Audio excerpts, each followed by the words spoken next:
gobierno asuma sus funciones, parecería que Vanessa no ha escuchado al presidente hablar sobre esas instituciones y no ha leído los predictámenes donde se plantean las razones por las cuales se eliminan, que cuestan demasiado, que no tienen orígenes democráticos legítimos, cuando todo eso es absolutamente falso. Y tratar de matizar esto diciendo que Sheinbaum no tiene estas reformas en su lista de prioridades, pero el presidente sí, y el presidente va con todo como está planteado. Cuidar. Me llama la atención que parece que siempre la dicotomía es autoritarismo contra democracia. Llaman autoritario a un gobierno que ganó en las urnas el poder ejecutivo, el poder legislativo y por tanto podrá actuar. Llaman autoritario a un gobierno que busca recobrar funciones estatales de modo legítimo y que además fue perfectamente claro al momento de pedir el voto.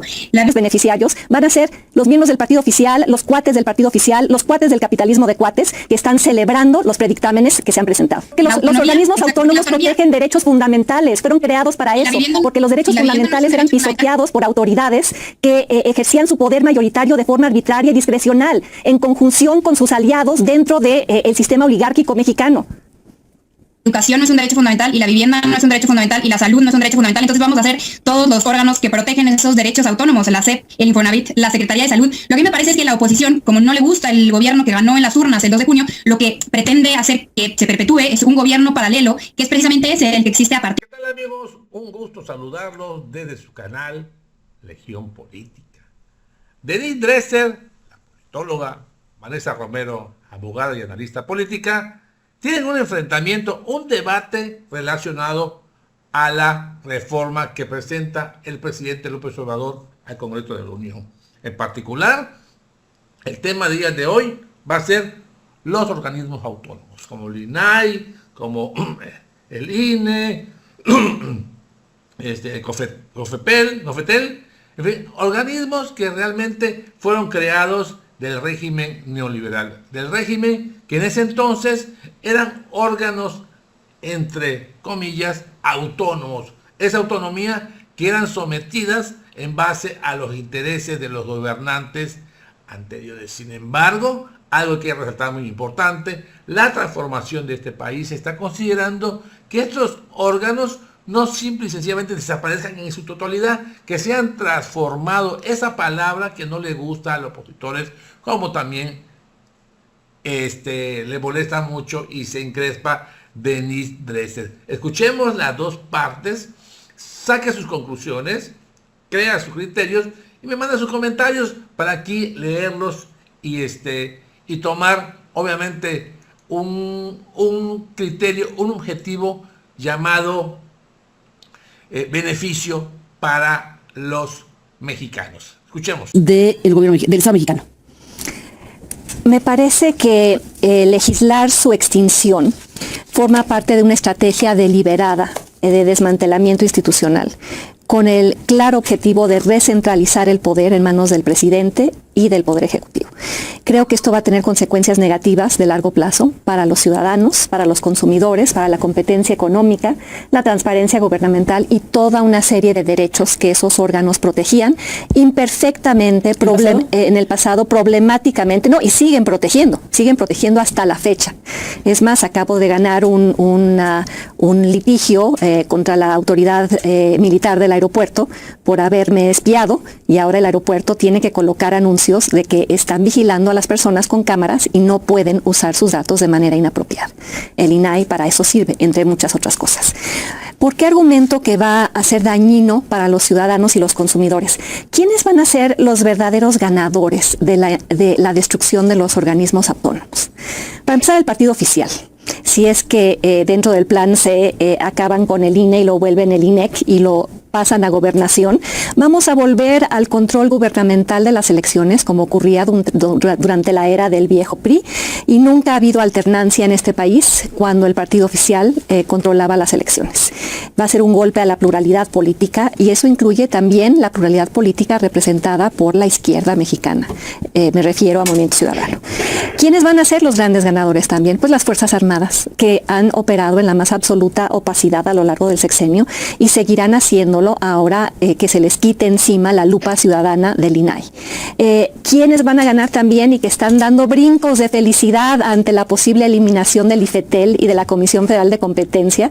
Los oligarcas de este país, que no quieren ser regulados, que trataban de controlar la regulación y de que siempre hubiera resoluciones favorables a ellos. Ahora van a poder proseguir sin ninguna contención con las viejas políticas de extracción de rentas y de sobrecostos ante el hecho de que no van a tener ninguna contención como la que débilmente trataban de ejercer el IFETEL y la COFESE.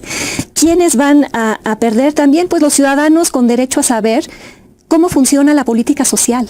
El Coneval, ¿para qué se crea? Para que la política social pueda ser evaluada. Y es el propio Coneval el que revela cómo es que los programas sociales de este gobierno sí han disminuido la pobreza por ingreso, pero también han aumentado la pobreza extrema.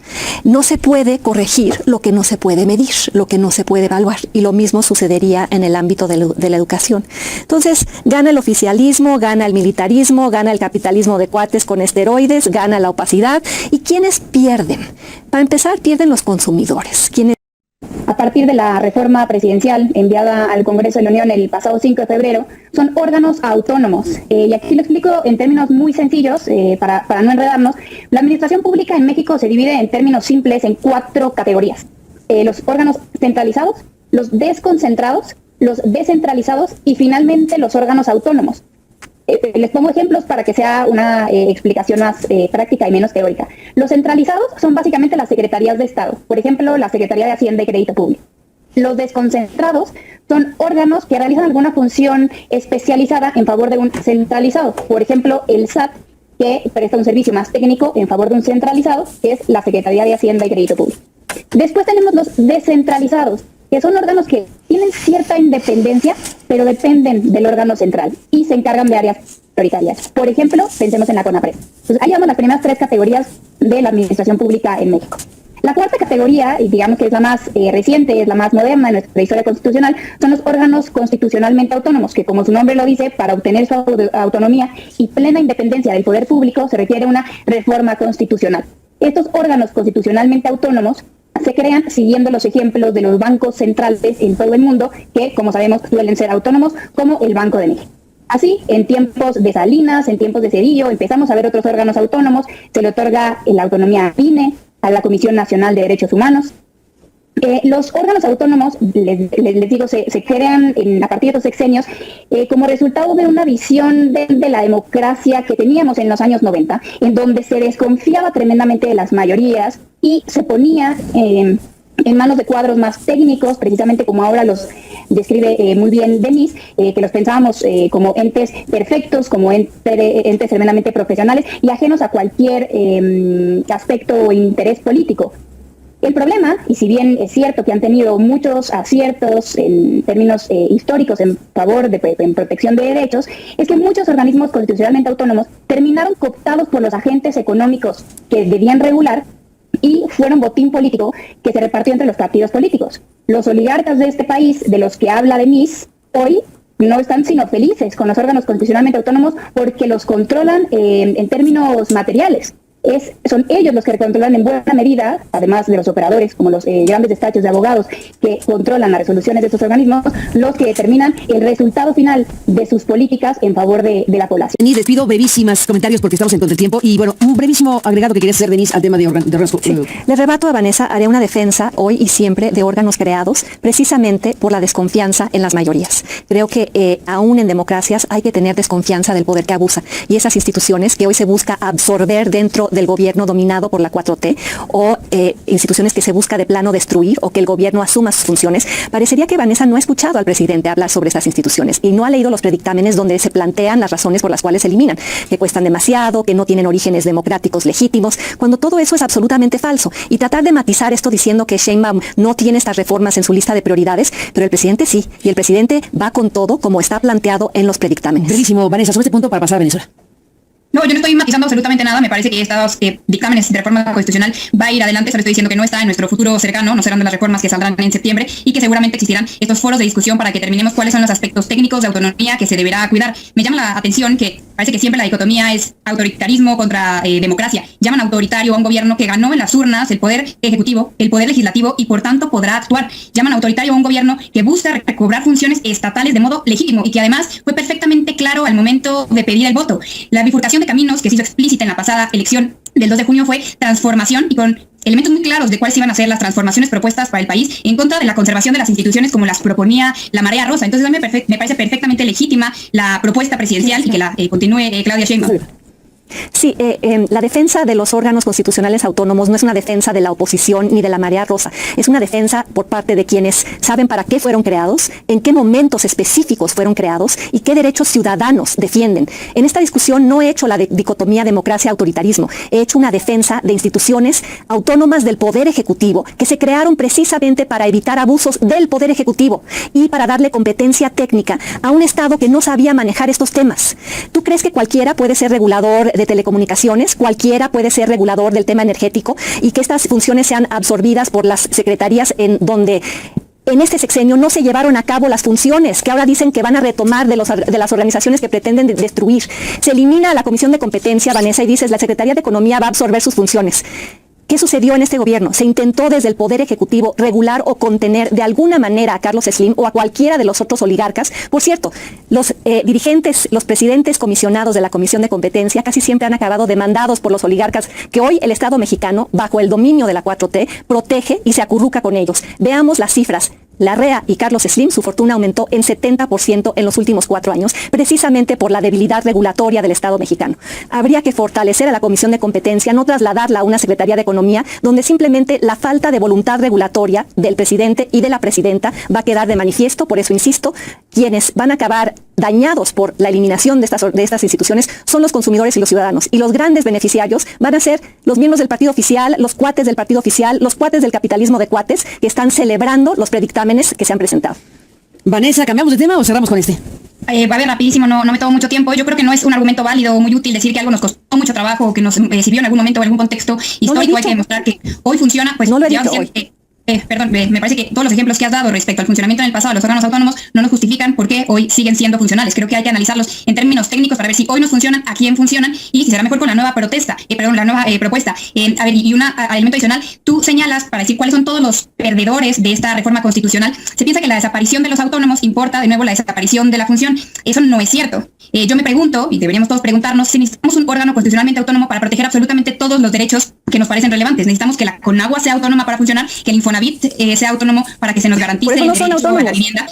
Por eso no son autónomos, Vanessa. Porque los organismos autónomos protegen derechos fundamentales, fueron creados para eso, porque los derechos fundamentales eran pisoteados por autoridades que ejercían su poder mayoritario de forma arbitraria y discrecional, en conjunción con sus aliados dentro del sistema oligárquico mexicano. Educación no es un derecho fundamental y la vivienda no es un derecho fundamental y la salud no es un derecho fundamental. Entonces vamos a hacer todos los órganos que protegen esos derechos autónomos, la SEP, el Infonavit, la Secretaría de Salud. Lo que me parece es que la oposición, como no le gusta el gobierno que ganó en las urnas el 2 de junio, lo que pretende hacer que se perpetúe es un gobierno paralelo, que es precisamente ese el que existe a partir de los órganos autónomos, gobiernos paralelos. Y me preguntas ahora si se intentó en esta administración disminuir desde el Poder Ejecutivo el poder de Slim o el capitalismo de cuates, y mi respuesta es no, y esas funciones hoy en esta administración están dentro de la COFECE. Denise, Vanessa, se nos acabó el tiempo, ya no nos da mucho tiempo para una brevísima revisión del caso Venezuela y México frente a Venezuela. Sé que vamos a un cambio de 180 grados y tenemos poco tiempo, pero es un tema, también está... Amigos, ahí tienen la información, vean cómo se desquicia tan fácilmente Denise Dresser. Efectivamente, esta reforma que está presentando el presidente López Obrador no nace, mejor dicho, nace antes de las elecciones. O sea, era bola cantada, era obvio que si ganaban las elecciones se iba a ratificar el proyecto de la reforma que presenta el presidente López Obrador. ¿Qué pasó? ¿Por qué están así tan espantados, asustados la oposición? Porque nunca se imaginaron la paliza que les dieron el 2 de junio. Nunca se lo imaginaron.